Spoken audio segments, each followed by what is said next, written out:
देखो, अगर हम इस चैप्टर की बात करते हैं तो this is footprints without feet, है ना। H.G. वेल्स ने लिखा है, ये पूरी नॉवल है द इनविजिबल मैन। तो this excerpt is taken from that. ये आपको सिर्फ एक छोटा सा पार्ट दिया गया है, उसे भी मॉडिफाई कर दिया ताकि आपको थोड़ा सा एक सेंट्रल स्टोरी समझ आ जाए, ठीक है ना। पूरी नॉवल तो बहुत बड़ी है और जब भी टाइम मिले तो जरूर पढ़ना द इनविजिबल मैन। तो it's a very good one. अब यहाँ पे जो सेंट्रल कैरेक्टर है वो कौन है, उसका नाम क्या है, ग्रिफिन, जो हमें बाद में पता चलता है। अब ये जो ग्रिफिन है, ये नाम याद रखना है आपको कि ये ही इज अ साइंटिस्ट। कौन है ये, ही इज अ साइंटिस्ट। अब पहले मैं एक चैप्टर का पूरा एक ग्लांस दे रही हूँ, फिर हम क्रिटिकल अप्रिसिएशन पे आएंगे। इस चैप्टर में एक मेन क्वेश्चन आता है, बहुत रिपीटेडली आता है, कि he was a brilliant scientist. Brilliant scientist क्यों था वो, क्योंकि उसने एक बहुत रिमार्केबल फिनोमिनल एक डिस्कवरी करी थी, और वो क्या थी कि he made the human body invisible. Transparent बना दिया उसको कि वो दिखेगी ही नहीं। लेकिन इनविजिबल का मतलब ये नहीं है कि वो उसका एग्जिस्टेंस ही खत्म हो गया। अगर आप उस बॉडी पे कपड़े पहनोगे तो वो कपड़े दिखेंगे, वो बॉडी की पूरी शेप दिखेगी। That was the thing.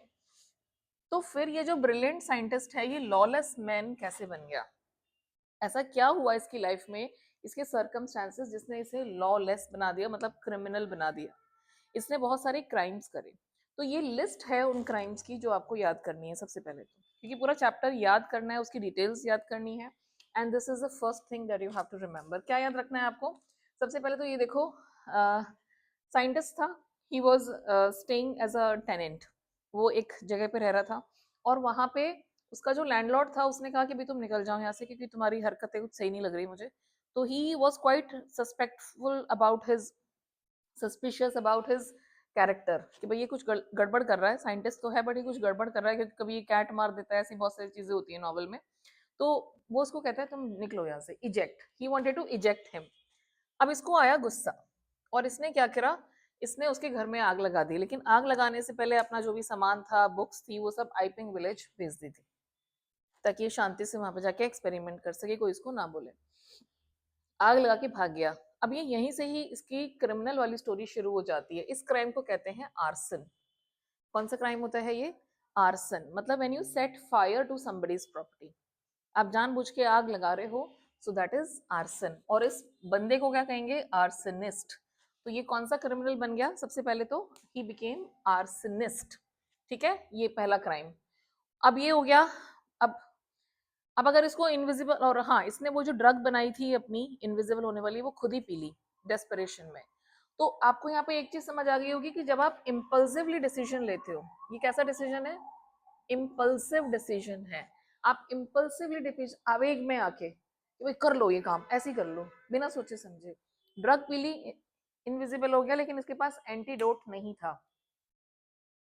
आप वापस नहीं आ सकते हो। अब आप उसको अभी वो एक्सपेरिमेंट करना था, जल्दबाजी में इसने ये काम किया, आग लगा दी। एंड अब ये क्या बन गया, he became a homeless wanderer. तो अगर ये वाला क्वेश्चन आया कि ये होमलेस वॉन्डरर कैसे बन गया, इस तरह से बना।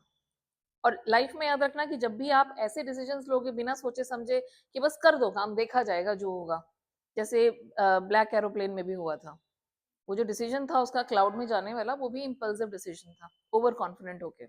The same thing is done by this scientist Griffin, इसने भी यही किया। And he became a homeless wanderer. और इसी से, यहीं से इसकी स्टोरी चेंज हो जाती है। आर्सनिस्ट बन गया। अब वो था, टाइम कैसा था, it was a very cold season, winter season था। But he had to be naked. अगर वो कपड़े पहनेगा तो विजिबल हो जाएगा। और विजिबल भी कैसे होगा कि सर तो दिखेगा नहीं, यहाँ तक आपने कपड़े पहन लिए, अब सर पे क्या, मुंह पे क्या करोगे ना, हाथ नहीं दिखेंगे, चलो हाथ में आपने ग्लव्स पहन लिए, but what about this face. तो उसके पास कोई ऑप्शन नहीं था, and he was walking naked. अब उसको क्या चाहिए, बेसिक चीज के लिए तरस गया वो।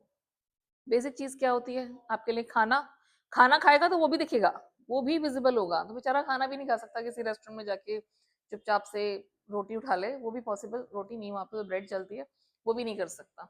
तो आर्सनिस्ट बनने के बाद he went to London store, क्योंकि पहली रिक्वायरमेंट क्या थी, खाना पीना और कपड़े। He wanted clothes to warm himself. तो वो जाता है लंदन स्टोर में, और यहाँ पे वो करता है शॉपलिफ्टिंग। जैसे सारे जाते हैं बाहर, शॉप हो गई बंद शाम के time, he finds good clothes, quilt. Quilt क्या होती है, रजाई, मेट्रेस। सोच रहा हूँ जिस बेसिक सी चीजें होती हैं उसके लिए भी अब इसको क्या करना पड़ रहा है, चोरी करनी पड़ रही है, चुपचाप से घुस रहा है।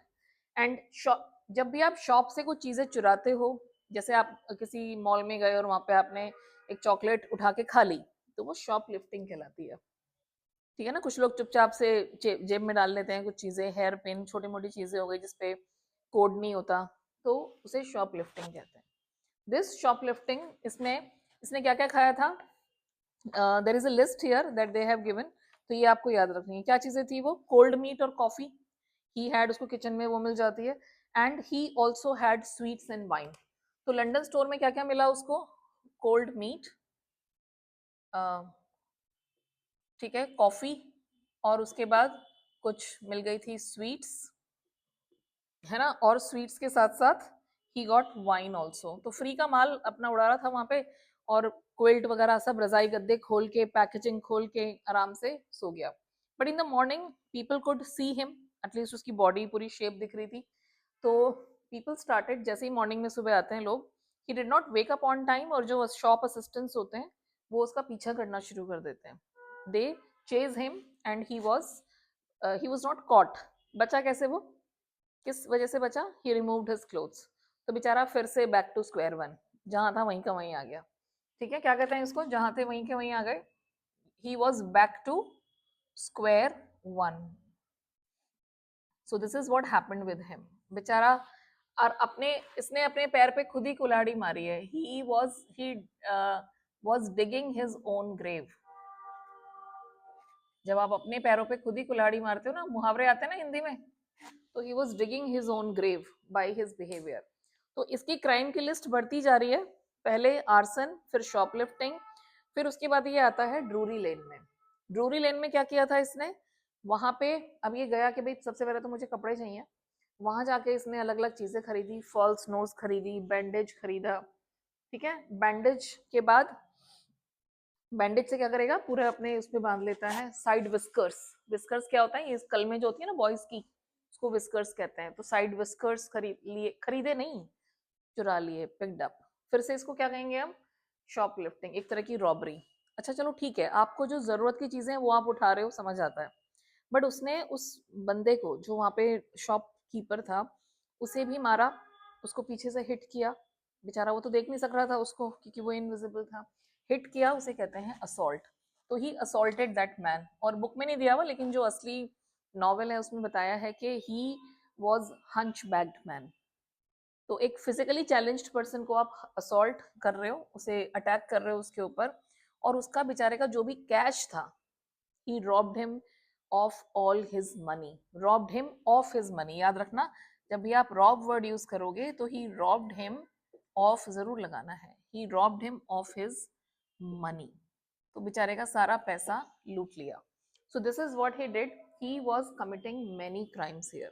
समझ आ रहा है, तो आर्सन, शॉपलिफ्टिंग, रॉबरी और असॉल्ट, 4 क्राइम तो इसके यहीं तक ही हो गए। अगर ये वाला क्वेश्चन आ जाए कि वो लॉलेस था, तो उसमें आपको ये चीजें बतानी है। Is that clear?